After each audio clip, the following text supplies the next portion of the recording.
할렐루야. 중고등부 여러분, 오랜만에 이렇게 얼굴과 얼굴을 마주하고 예배를 드립니다. 영상을 통해서 보는 것이지만 저는 여러분이 지금 제 눈앞에 있다라고 생각하고 말씀을 선포하고자 합니다. 특별히 오늘 말씀은 다음 주 부활절을 기념하는 고난주간의 첫 시작을 알리는 예수님의 예루살렘 입성하는 말씀입니다. 제가 본문을 일부러 이렇게 나눈 게 아니지만 신기하게 놀랍게 딱 오늘 주일이 바로 예수님께서 예루살렘에 입성하시는 십자가의 길을 가시는 그 예루살렘 첫 관문을 들어가시는 말씀입니다. 성령께서 우리에게 정말 들려주고자 하시는 음성이 있다고 믿습니다. 오늘 정말 마음을 모아서 간절하게 예배를 드리며 첫 고난주간을 시작할 수 있기를 바랍니다. 제가 기도하겠습니다. 하나님 아버지, 이 시간 우리 죄를 대신하여 십자가를 지시기 위해 예루살렘에 입성하시는 그 주님을 만나기를 원합니다. 아버지 하나님, 그 주님과 함께 예루살렘에 이 시간 입성하게 도와주시고, 주님께서 원하시는 뜻이 무엇인지, 주님께서 우리가 어떤 삶을 살기 원하는지 깊이 깨닫는 시간 될 수 있도록 축복하여 주시옵소서. 성령께서 임재하시고 말씀하여 주시옵소서. 예수님 이름으로 감사하며 기도했습니다. 아멘.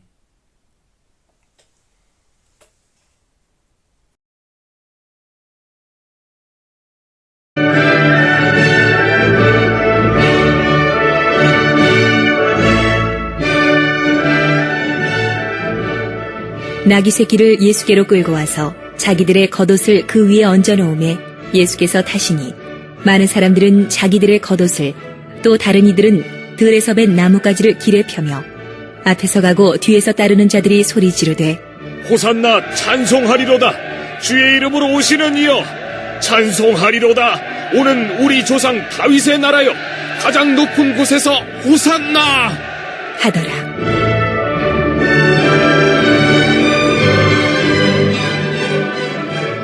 예수께서 예루살렘에 이르러 성전에 들어가사 모든 것을 둘러보시고 때가 이미 저물매 12 제자를 데리시고 베다니에 나가시니라.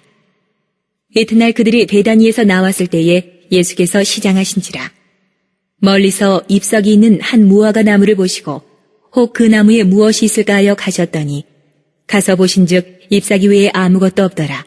이는 무화과의 때가 아님이라. 예수께서 나무에게 말씀하여 이르시되 이제부터 영원토록 사람이 내게서 열매를 따먹지 못하리라 하시니 제자들이 이를 듣더라.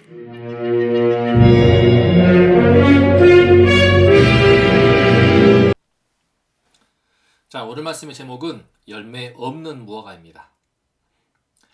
다 함께 요절 말씀을 읽겠습니다. 시작. 멀리서 잎사귀 있는 한 무화과 나무를 보시고 혹 그 나무에 무엇이 있을까 하여 가셨더니 가서 보신즉 잎사귀 외에 아무것도 없더라. 이는 무화과의 때가 아님이라. 우리가 지난주에 보았던 것처럼 예수님은 이제 벳바기와 베다니 마을 사이에서 나귀 새끼를 타고 들어오십니다. 이곳 예루살렘 동문으로 입성하시는데 이쪽으로 오르막길을 올라가시는 중이었죠. 드디어 예루살렘에 입성하셨습니다. 이제 그 첫 장면을 보겠습니다. 자, 많은 사람들이 자기들의 겉옷과 나뭇가지를 베어서 예수님의 길에 가는 길에 펼쳐 주었습니다. 그리고 소리치며 찬송하였습니다. 호산나 찬송하리로다. 주의 이름으로 오시는 이여 오는 우리 조상 다윗의 나라여 가장 높은 곳에서 호산나. 자, 수많은 사람들, 셀 수 없이 많은 사람들이 앞에서 뒤에서 이렇게 외치고 찬송하였습니다. 많은 사람들이 이렇게 예수님을 환호한 이유가 무엇입니까?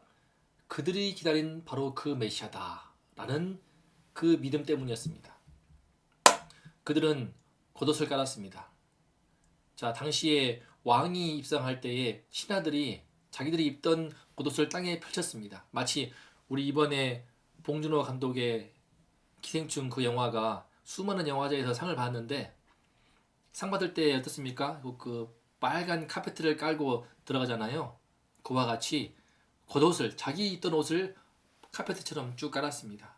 그리고 나뭇가지도 잘라와서 흔들었습니다. 요한복음을 보면은 그건 종려나무 가지입니다. 장군들이 전쟁에서 승리하고 돌아올 때에 많은 백성들이 이 종려나무를 꺾어서 흔들면서 맞이했습니다. 예수님이 지금 들어오시는 그 모습은 꼭 그 나라의 왕이 들어오는, 장군이 들어오는 그런 모습이었습니다.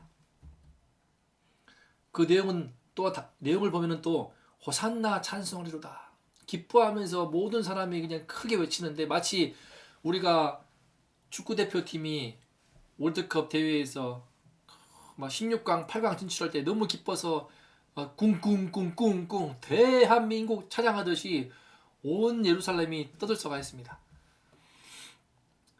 그 이유는 무엇입니까? 주님의 이름으로, 구약 성경에서 예언한 그 말씀인데요. 오실 그리스도, 바로 그 주의 이름으로 오시는 분이고, 이분이 바로 다윗의 계보를 따라서 오시는, 다윗의 후손으로서 오시는 바로 그분이시다 라는 기대감 속에서, 메시아다 그 기대감 속에서 이렇게 크게 찬양하고 환영하였습니다.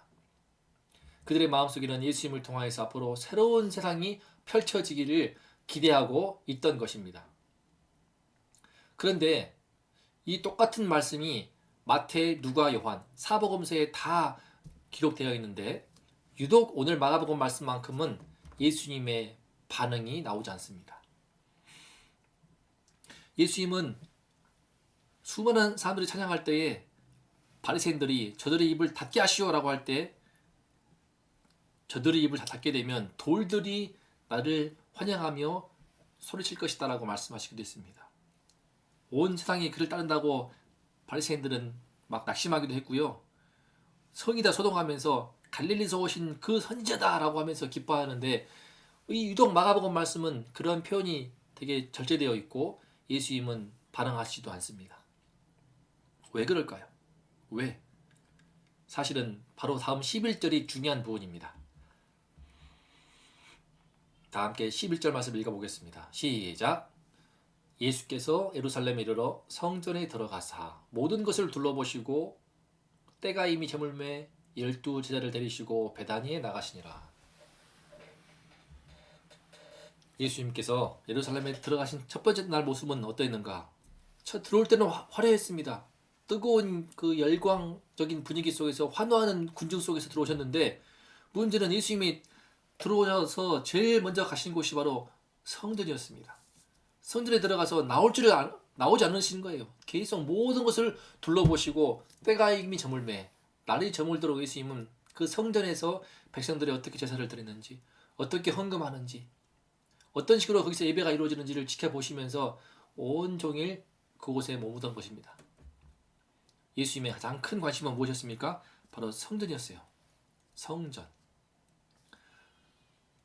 성전이 무엇입니까? 하나님께 백성들이 나와서 자기들의 죄를 아뢰고 양과 소를 잡아서 죄사함 받는 곳입니다. 나의 간절한 기도 제목을 하나님께 아뢰는 곳입니다. 곧 하나님과의 관계를 제일 잘 보여주는 곳이 바로 성전이죠. 예수님의 지금 가장 큰 관심은 바로 이스라엘의 백성들의 영적인 상태였던 거예요. 반면에 환호하던 그 많은 사람들은 어디론가 싹 사라집니다. 그들의 큰 관심은 무엇인가? 예수님이 이렇게 큰 열광적인 분위기 속에서 인기를 힘입어서 바로 민족 해방운동을 이루기를 원하였던 것 같습니다. 그들은 로마 군병들을 다 몰아내고 그 총독실에 들어가서 빌라도를 쫓아내고 또 헤롯 왕에게 나아가서 그를 바로 뻥 차서 예수님의 왕으로 등극하는 그런 그림을 그리지 않았을까 싶습니다. 수많은 사람들이 그렇게 환호하면서 기뻐하고 예수님을 향해서 호산나 호산나 했던 그들이 예수님이 성전에 머무시니까 뭐야? 계속 머무시니까 뭐야? 그러면서 3, 4, 5 다 흩어지고 집으로 여관으로 따라가 버린 것입니다. 결국 남은 사람은 누구인가? 예수님의 남은 12제자만 데리시고 예수님은 그날 저녁에 다시 아까 나왔던 그 베다니, 그 빈민촌으로 터벅터벅 돌아가십니다. 돌아갈 때에는 나귀를 탔다는 말씀이 없어요. 아마 그러니까 12명과 함께 올 때는 수백 명, 수천 명. 지금 때는 바로 6월절입니다. 이번 주가 바로 6월절을 맞이하는, 예수님은 6월절을 앞두고 돌아가시거든요. 큰 명절이기 때문에 온 전국에서, 세계 곳곳에서 유대인들이 6월절 명절 때 예배를 드리기 위해서 성전으로 모여듭니다. 적게는 수만 명, 많게는 수십만 명이 몰려오는 그때입니다. 그래서 예수님은 정말 수만 명, 수천 명 엄청나게 많은 무리를 거느리시고 들어오셨는데 막상 성전에서 백성들의 영적인 상태를 살펴보시고 참 다음 주 말씀 배우겠지만 마음 아파하시면서 그 성전의 영적으로 너무나 비참한 그 모습을 보시고 너무나 힘들어하시고 또 분노하시는데 지켜보시는 그 가운데 사람들이 다 따라가 버린 겁니다. 여기서 중요한 질문이 있죠. 여러분, 나는 어떻습니까? 나는 이렇게 예수님께 내가 뭔 것을 기대하다가 그 기대가 이루어지지 않으면은 금세 사라지고 떠나버리는 무리입니까? 아니면 끝까지 예수님을 나의 그리스도로 믿고 남아서 그분 말씀에 붙어있는 제자입니까? 나는 무리인가 제자인가? 코로나 바이러스 사태를 통하여서 많은 성도들이 참 영상으로 예배를 드리는데 교회에 나오지 못하기 때문에 힘들어하고 있습니다. 하지만 반대로 보면 바로 이 시기에 우리는 내가 어떠한 성도인가, 내가 나의 신앙의 상태를 점검해 볼 수 있습니다. 내가 그동안 교회를 중심으로 또 여러 모양으로 교제를 통하여서 나의 신앙을 붙들고 있었는데 막상 그 모든 것이 떠나가니까 내 가정 혼자서 나 혼자 우리 가정 아이들과 함께 예배를 드려야 되니까 진짜 나의 신앙 상태가 나타납니다. 영상을 통해서 예배를 드리니까 어떻습니까? 참 마음을 다해서 예배를 드리는 것이 잘 됩니까? 제가 여러 중고등 아이들과 통화했는데 쉽지 않다는 것을 느낍니다. 영상을 보다 말다 하게 되고 그냥 눈은 보고 있지만 마음은 딴 데 가기 쉽고 교회에 30분이고 1시간이고 걸려서 차 타고 와서 그렇게 간절한 마음으로 예배를 드리는 것과 방에서 그냥 지저분한 방에서 침대에서 앉아서 태블릿 피시켜가지고 예배를 드린다면은 정말 그 마음은 너무 다르죠. 우리가 이 코로나 사태를 통하여서 내 한번 신앙 상태를 점검해보고 나는 누구인가? 나는 정말 쉽게 몸이 떠나면 마음도 떠나버리는 무리인가? 아니면 끝까지 예수님께 남아서 다시 흐름하고 볼품없는 빈민촌으로 배단위로 지저분한 그곳으로 돌아갈지라도 끝까지 남아있는 12제자의 신앙생활을 하고 있는가? 이번 바이러스 속에서 우리가 나의 신앙을 점검해 볼 수 있기를 바랍니다. 이제 12절, 13절 말씀을 읽어보겠습니다. 시작! 이튿날 그들이 베다니에서 나왔을 때에 예수께서 시장하신지라 멀리 잎사귀 있는 무화과 나무를 가서 보신즉 잎사귀 외에 아무것도 없더라. 예수께서 나무에게 말씀하시되 이제부터 영원토록 사람이 내게서 열매를 따먹지 못하리라 하시니 제자들이 이를 듣더라. 여러분, 이제 예수님이 입성하신 둘째 날이 나옵니다. 자, 예루살렘에 와서 두 번째 날을 맞이하시는 그 예수님의 모습은 무엇입니까? 베다니는 빈민촌이기 때문에 나왔을 때에 아침을 못 드셨어요. 아마 전날 밤에 저녁 식사도 못 하신 것 같습니다. 예수님이 시장하였습니다. 배고팠습니다. 어제는 그렇게 수많은 무리가 환호했지만 예수님께 맛있는 한 끼를 주는 사람도 없었어요. 베다니 빈민촌으로 돌아가는 예수님을 누구도 따라오지 않았던 것입니다. 초라한 이튿날이었습니다. 그때 예수님께서 멀리 보시는 무화과나무 봤더니 잎사귀가 있으니까 가보면 먹을 게 있겠다 싶어서 갔더니 잎사귀만 무성하고 아무것도 없는 것입니다. 이 모습을 보시고 예수님은 이 무화과나무를 보시고 꼭 지금 우리 이스라엘 백성들의 영적인 상태를 보시는 것만 같아서 저주하십니다. 이 열매 없는 무화과나무를 무섭게 저주하십니다. 이제부터 영원토록 사람이 내게서 열매를 따먹지 못하리라. 다음에 배우겠지만 이 예수님의 저주하신 말씀대로 무화과나무는 뿌리째 말라버립니다. 바로 앞으로 다가올 이스라엘 백성들에 대한 이스라엘 성들에 대한 심판을 보여주는 말씀입니다. 겉만 화려하고 속은 텅 비어버린 이스라엘의 앞날을 지금 이 무화과나무가 보여주고 있는 것입니다. 당시 유대인들은요, 이스라엘 백성들은 그 열심이 대단하였습니다. 유월절을 맞이해서 수많은 유대인들이 이스라엘 전역에서 나아가서 해외에서 전 세계에서 적게는 수만에서 많게는 수십만 명의 유대인들이 이 유월절 명절 때 성전으로 찾아왔습니다. 그곳에서 예배를 드리기 위해서 그만큼 열심히 대단한 민족이었습니다. 오늘 말씀하셨다시피 예수님이 예루살렘 들어오시니까 그 주님이시라고 메시아시라고 환호하는 무리들 수백 명 수천 명들이 환호했지 않습니까? 그렇게 뜨겁고 열정 있는 민족이었습니다. 동시에 그 성전들은 웅장하였습니다. 당시 헤로드 왕이 멋지게 건축을 해주었기 때문에 더 멋있고 화려했습니다. 이렇게 겉으로 볼 때는 화려했지만 그 속에는 유대교 속에, 그 유대인들 속에는 전혀 영혼의 생명이 있지 않았습니다. 수많은 절차와 규례와 형식은 있지만 그러나 그 속에는 죄 사함 받는 기쁨이 없었습니다. 자신의 죄를 깨끗이 씻어주는 그 영혼의 생명은 있지 않았습니다. 하나님 나라의 기쁨도 있지 않았습니다. 우리가 보았던 것처럼 예수님께 나와서 어떻게 하면 영생을 얻습니까? 라고 묻던 그 청년, 그 부자 청년, 그는 어려서부터 십계명을 비롯해서 수많은 율법을 정말 열심히 지켰습니다. 하지만 그 마음 가운데 영혼이 메마르고 건조하고 하나님 나라의 기쁨이 천국에 대한 확신이 없기 때문에 어떻게 하면 영생을 얻느냐고 묻지 않습니까? 그렇게 유대교는요, 겉보기에는 화려하고 뭔가 있어 보이고 그럴듯한 종교행사를 많이 하지만 음식도 가려 먹고 손도 열심히 씻고 철저하게 예배를 드리지만 그러나 그 속에는 예수 그리스도만 줄 수 있는 그 구원의 은혜와 죄사함의 기쁨과 천국의 행복이 전혀 있지 않았기 때문에 당연히 참된 섬김, 진정한 거룩한 섬김도 있을 수가 없었습니다. 바로 무화과나무, 잎만 무성한 무화과나무가 꼭 이스라엘을 잘 보여주는 것입니다. 흥미로운 것은 바로 이 모든 장면을 제자들이 이를 다 듣더라. 원문을 보면은요, 이를 듣더라 할 때 듣는다는 말씀이 이 동사가 강조되어 있습니다. 무슨 말이냐? 예수님은 지금 제자들한테 일부러 이 무화과나무를 저주하는 모습을 보여주심으로써 열매를 맺는 것이 얼마나 중요한가를 깊이 일깨워 주시는 것입니다. 실제로 예수님이 조주하신 대로 그 무화과나무는 뿌리채 말라버리는 모습을 다음에 배울 것입니다. 그 예수님께서는 이미 공생애를 시작하실 때 이렇게 말씀했습니다.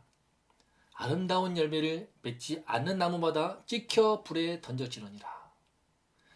주님께서는 우리에게 원하시는 것이 겉으로 화려한 잎사귀가 아니라 아름다운 열매입니다.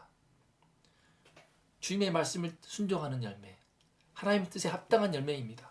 세례 요한도 예수님이 오실 길을 준비하면서 그러므로 회개에 합당한 열매를 맺고 속으로 아브라함의 자손이라고 생각하지 말라라고 경고했습니다. 회개에 합당한 열매를 맺으라는 것입니다. 당시 수많은 유대인들은 자기들의 조상이 아브라함이기 때문에 나는 모태신앙이야 라는 거기에 피해서 실제로 말씀에 전혀 순종하지 않았으면서도 온갖 율법과 형식과 규례만 지켰을 뿐임에도 불구하고 자기는 하나님의 백성이다라는 그런 잘못된 확신 속에서 하나님의 백성답지 않은 삶을 정말 사는 이들이 많았습니다. 그 세례 요한이 그들에게 일갈하죠. 속으로 아브라함 자손이라고 생각하지 말라. 나 모태신앙이야. 나 뭐 3대야 4대야. 그게 중요한 게 아닙니다.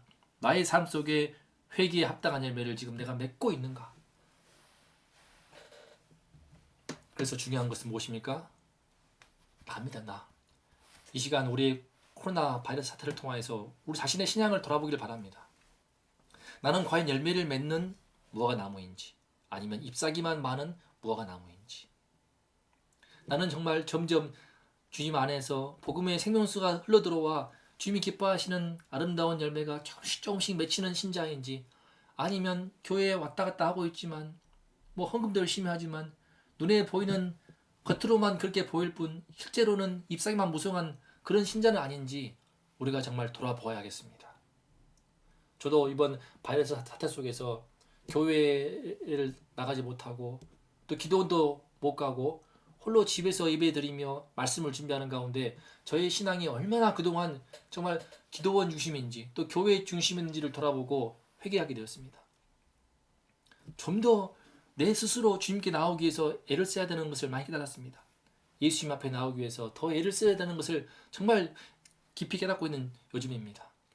여러분, 주님께서는요, 우리 한 사람 한 사람이 예수님과 나와 예수님 그 사이에 깊은 영혼의 구원의 열매, 신앙의 열매, 회개에 합당한 변화의 열매를 맺기를 원하십니다. 우리가 정말 열매를 맺는 참된 신자가 되기를 간절히 기도합니다. 결론입니다. 그렇다면 어떻게 하면 우리가 열매 맺는 참된 신자, 열매 맺는 참된 무화과나무가 될 수 있을 것인가? 첫 번째로 겉만 보기보다 속을 보는 눈을 떠야 됩니다. 나의 신앙뿐만 아니라 내 삶 속에서 남들에게 보이는 거치대가 아니로 정말 내 속을 볼 수 있는 눈이 떠야 됩니다. 이번 코로나 사태를 통해서 우리가 수많은 이 선진국들, 미국이나 유럽이나 그동안 화려해 보이고 정말 우러러보았던 선진국들이 얼마나 이번 사태 속에서 수많은 사람들이 죽고 병들고 그 의료와 붕괴가 되는지 그들의 끔찍한 의료 실태를 보지 않았습니까? 속수무책입니다. 멋진 나라, 아름다운 경치를 자랑했던 그 모든 나라들이 완전히 지금 경제가 마비되고 수많은 사람들이 죽어 나빠지고 그냥 교회 성당에 시체가 쌓이고 우리 그 민낯을 우리가 낱낱이 보고 있습니다. 이와 같이 정말 위기일 때 예수님이 오시는 그 심판의 때에 우리 자신의 실체가 드러날 것입니다. 그 전에 우리가 나의 속을 채워야겠습니다. 주님이 기뻐하시는 참된 열매, 아름다운 열매를 우리가 맺어야 할 것입니다. 어떻게 열매를 맺을 수 있습니까? 제가 요즘 깊이 묵상하는 말씀입니다. 요한복음 15장 말씀, 그 유명한 포도나무와 가지 말씀입니다. 나는 포도나무요, 너희는 가지라. 너희가 내 안에 거하고 내 말이 너희 안에 거하면 무엇이든지 구하라. 그리하면 이루리라. 너희가 열매를 많이 맺으면 내 제자가 되리라. 우리 2020년 중고등부의 표어는 무엇입니까? 바로 제자다운 삶입니다. 제자다운 삶. 그러면 누가 제자인가? 이 말씀을 볼 때에 바로 열매를 맺는 제자입니다. 열매를 많이 맺는 제자가 많이 맺는 사람이 제자입니다. 열매가 있어야만 제자입니다.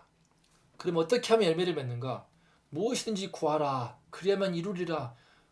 언뜻 보면 기도를 많이 하는 뜻이잖아요. 기도하는 사람이 하지 않습니까? 맞습니다. 중요합니다. 하지만 그 전에 나의 기도, 나의 소원과 뜻과 바람을 알기 전에 나의 소원과 뜻과 바람이 변화가 되어야 됩니다. 어떻게 나의 소원이, 관심이, 나의 가치관이, 내면이 바뀔 수 있습니까?